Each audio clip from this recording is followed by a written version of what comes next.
Un tā kā pirmo noteikti iedot tauku maltīti. Kā profilaksē vispār iekustināt žultu sistēmu, man patīk ābolu etiķis, bet te jāseko līdzi, kas notiek ar kuņģa skābi, kāda ir sajūta pēc tam. Vērmeļu tēja, jā, kā tāds ārstniecības Rūgtvielas, metode.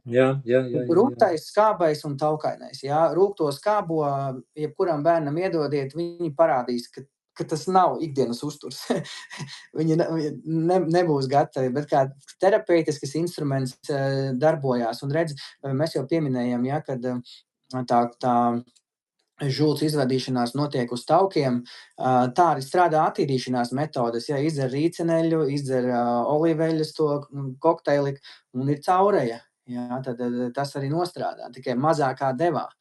Ja, tāpēc es ieteiktu sākt ar tauku uzturu, izkustēties, tauku maltīte, ja,